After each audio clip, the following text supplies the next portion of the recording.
In the heart of the Assyrian Empire stood Nineveh, a city of unmatched grandeur and unrelenting fear. Its walls rose like the edge of the heavens, carved with stories of conquest, gods and kings who ruled not by love but by terror. Beneath its golden gates, silence followed wherever soldiers marched.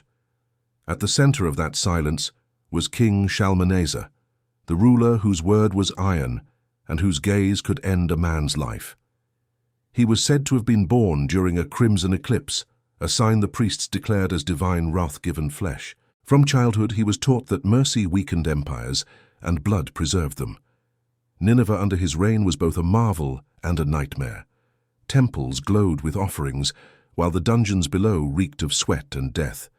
The king's palace shimmered with gold, yet its courtyards were often stained red by the executions he commanded. Justice in his empire was not written in law, it was carved in flesh. Those who met him described a man of haunting stillness. His voice was calm, never raised, yet it carried the weight of doom. His crown gleamed with lapis stones, and his hands bore rings shaped like lions' jaws, symbols of the power to devour his enemies. He ruled with a vision both divine and cruel. The gods, he believed, had chosen him not just to lead, but to cleanse. Each rebellion, each whisper of defiance was a stain on heaven's order, and so he turned punishment into a performance, pain as prophecy, agony as obedience. His court was filled with scribes who recorded every execution, every act of loyalty and betrayal. They etched the stories into stone tablets, immortalizing suffering as lessons for future generations. The king wanted his legacy not just remembered, but feared. Beneath the throne room was a hall few dared to enter, the Chamber of Iron. It was where prisoners were brought to await judgment. No man returned from it whole. Its walls were lined with hooks, chains, and rusted instruments, whose purpose was known only to the torturers who served the crown. Yet Shalmaneser did not see himself as cruel. To him, pain was order. He often spoke of the gods whispering in his dreams, demanding that traitors hang until their souls learned obedience. He believed Nineveh's greatness required the spectacle of fear. The screams of the condemned were hymns of divine justice. In public, the king was adored, or so it appeared. Priests sang of his victories, poets wrote of his wisdom, and generals praised his divine strength. But behind every bowed head was trembling. Even his closest advisers knew that one word, one misstep, could place them among the dying. His punishments were not random. They were messages. Each act of brutality was displayed where it would echo the loudest: city gates, temple courtyards, or marketplaces filled with merchants and children. Fear became a ritual, performed daily to remind all of the king's absolute power. At night, Shalmaneser would walk alone through his palace gardens. He would gaze at the statues of gods and warriors illuminated by torchlight, their eyes flickering like spirits watching over him. Some said he spoke to them, whispering prayers that mixed with the cries of the dying carried by the wind. He was fascinated by the fragility of the human body. His physicians and engineers designed new ways to prolong suffering, not out of sadism, but in pursuit of divine understanding. To see a man at the edge of death, he once said, is to see the truth of the soul. Those closest to him began to change. Ministers who once flinched at blood became numb. Soldiers learned to obey without question. The court transformed into a theater of devotion and dread. Even the priests, once symbols of compassion, started blessing executions as sacred rituals.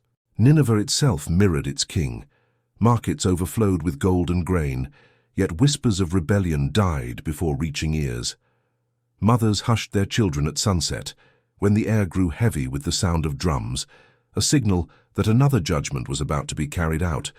The royal sculptors carved reliefs on palace walls, showing the king's victories, lines of captives bound in chains, their faces twisted in despair.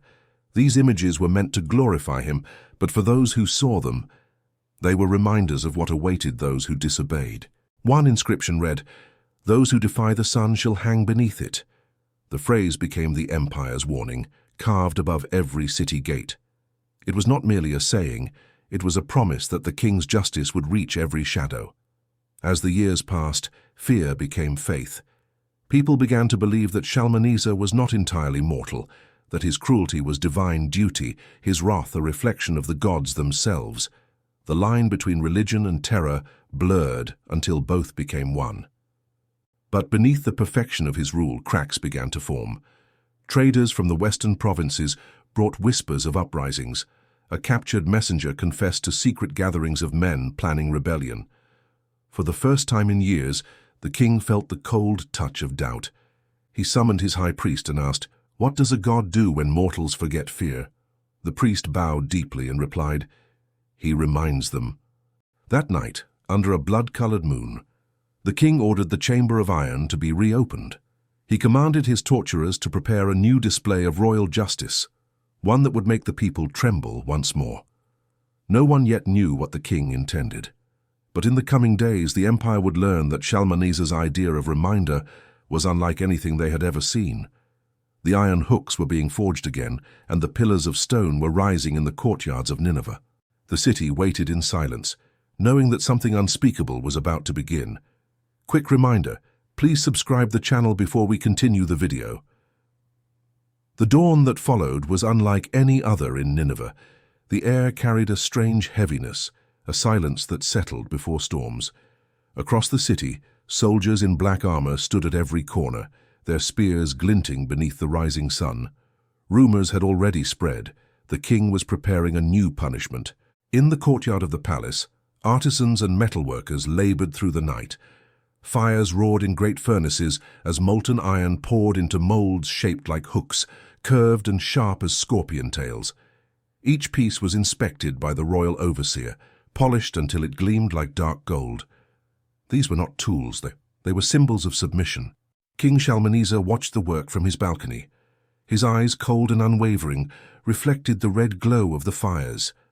Behind him stood his priests, chanting low hymns to Asher, the god of war and kingship. The ritual had begun.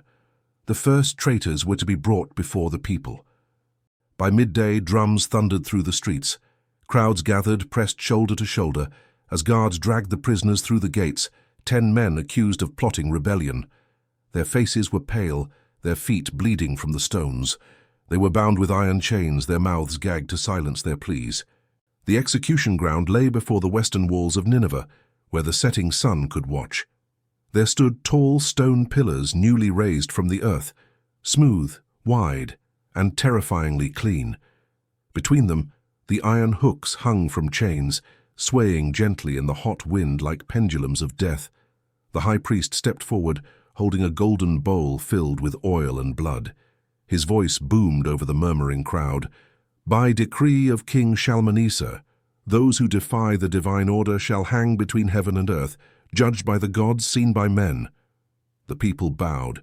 None dared breathe. The first prisoner was brought forward, a young captain from the northern garrison. His crime, hesitation in obeying an order. He looked up at the king, eyes trembling, and whispered, "Mercy, my lord." The king's face did not move. He simply raised his hand. 2 torturers, their bodies oiled and scarred from years of service, lifted the man and forced a long iron hook beneath his jaw. The sound was soft at first, a crack, a muffled gasp, and then the scream burst forth, echoing through the walls. The crowd flinched. Children cried. The priests chanted louder. The hook was pulled upward until the man's body dangled, his toes scraping the stone pillar. His head twisted unnaturally, the metal piercing his flesh as blood dripped down his chest. He kicked and convulsed, eyes rolling white as the chain creaked. When he stopped moving, another was brought forward.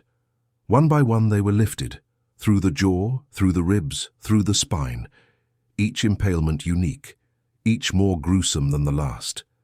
The torturers worked with ritual precision, as though sculpting devotion from human agony. The air grew thick with the smell of blood and smoke. Shalmaneser did not look away. He watched every moment, every gasp, every spasm.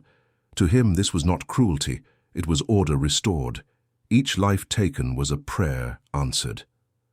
"The gods are watching," he said softly, more to himself than to anyone else. By evening, 10 bodies hung along the city wall, swaying in the wind. Crows began to circle overhead. The people were ordered to look, to remember, and to never forget the price of rebellion. No one spoke. No one moved. Fear had become flesh. But the king was not done. That night he gathered his court and announced a new decree. The punishment by iron hook would not be limited to rebels alone.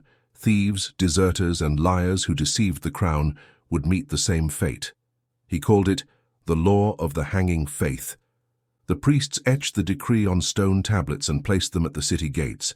Travelers entering Nineveh were greeted by the sight of bodies strung between pillars, their faces frozen in terror. Some still twitched days after, their wounds alive with flies. Soon the execution grounds became a theater. Each morning crowds gathered, not by force but by compulsion, to watch justice unfold. Merchants paused their trade, soldiers leaned on their spears, and women whispered prayers for their sons. The horror had become spectacle. Among the torturers, one man stood out, Ezra, the royal executioner. He had served the crown for decades, his hands steady as stone. Yet even he began to tremble at the new orders. He had seen death in many forms, but never with such ritualistic hunger. The king demanded not just punishment, but performance. One day Ezra dared to ask, "My king, when does obedience end?" Shalmaneser turned to him with a faint smile. "When silence no longer reigns," he replied. It was not an answer, it was a warning. The executions grew larger. Entire families of traitors were dragged into the square. Fathers were forced to watch their sons hung before them. Wives were made to clean the blood of their husbands from the stone floors. The screams no longer shocked anyone. They became part of Nineveh's rhythm. Artists were commissioned to carve these scenes into the palace walls. The reliefs showed prisoners impaled, their faces sculpted in agony. Above them, the king stood triumphant, surrounded by divine symbols. It was said that Shalmaneser personally corrected the carvings to ensure the fear in their eyes was captured perfectly. Foreign emissaries visiting Nineveh returned home with haunted eyes. Some called it the city of death, others the kingdom of silence, but none could deny its power. Rebellion ceased in the provinces. Tribute flowed without question. The empire stood unchallenged, built upon hooks and stone. Yet in the shadows whispers grew again. Soldiers spoke of nightmares, of the hanging corpses that moved after dark, of faces that seemed to follow them. Some said the souls of the condemned lingered, unwilling to depart. Others believed the gods themselves had turned away. In the palace, Shalmaneser began to see things. During his midnight walks, he swore the statues turned their eyes toward him.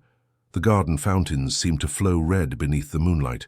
He heard distant cries even when the city slept. The price of his terror was beginning to echo back, but still he did not stop. "A kingdom without fear," he declared, "is a kingdom without life." And so the hooks were raised higher, the pillars built taller, until the skyline of Nineveh was filled not only with towers of stone, but with the silent hanging bodies of those who once dared to speak. The people no longer prayed for peace. They prayed simply to wake another day unchosen. By the time a full year had passed, Nineveh had changed. The city no longer spoke in voices, but in echoes of screams that lingered in its streets. The people moved like shadows, cautious, wordless, afraid that even a whisper might summon the king's wrath. The iron hooks had become part of the skyline, glinting in the sun like 1,000 unblinking eyes. King Shalmaneser's rule was absolute. His decrees were carried from city to city, written in blood and sealed with fire. Every province now had its own pillars of punishment. From the western deserts to the mountains in the north, rebels hung between earth and sky, their bodies reminders of what defiance meant under the Assyrian sun. But power born of terror is a flame that burns both ways.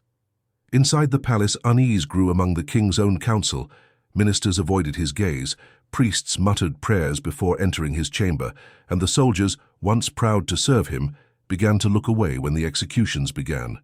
Fear had kept the empire together, but now it began to eat it from within. Shalmaneser himself was not untouched. His sleep became haunted by faces, pale, twisted, and suspended in the air. He saw them every night. The captain he ordered hooked through the jaw, the mother whose cries echoed for hours, the servant who begged for mercy as the chains lifted him toward the sun. They stared at him, their mouths open in silent accusation. He began to hold midnight rituals, believing the gods had grown angry. Priests burned incense, until the halls filled with choking smoke. Livestock were sacrificed by the dozens, their blood spilled across the marble floors in desperate offerings, yet the nightmares only deepened. The gods, it seemed, were no longer answering. One morning the chief scribe entered the throne room carrying a report from the southern provinces. A small rebellion had broken out, peasants refusing to send grain to the capital. The king's face darkened. "After all they have seen," he whispered. "Still they forget?" His voice trembled between fury and disbelief. He ordered the rebellion crushed within 3 days.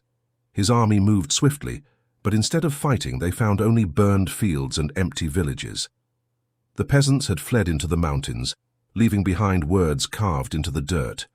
"No god demands this." When the message was brought to Shalmaneser, he fell silent for a long time. Then he said, "Hang the messenger who brought it." From that day, paranoia became his shadow.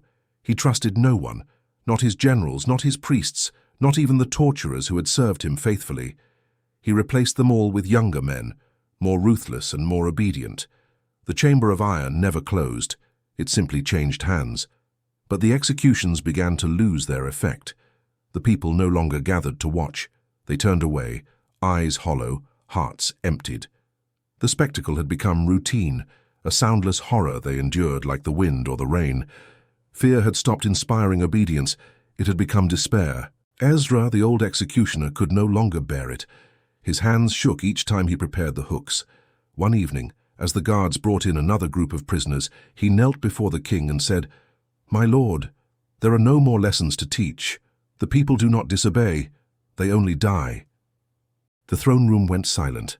The king rose slowly, his gaze unreadable. "And what of you, Ezra?" he asked. "Do you still obey?"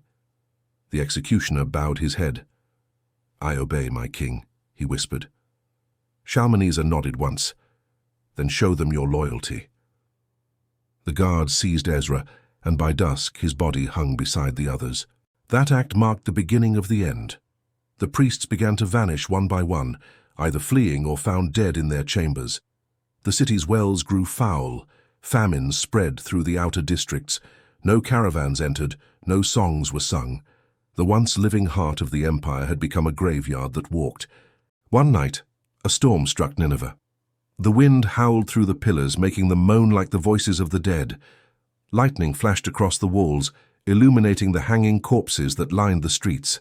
The people huddled in their homes, praying not to the gods, but for the storm to wash the city clean.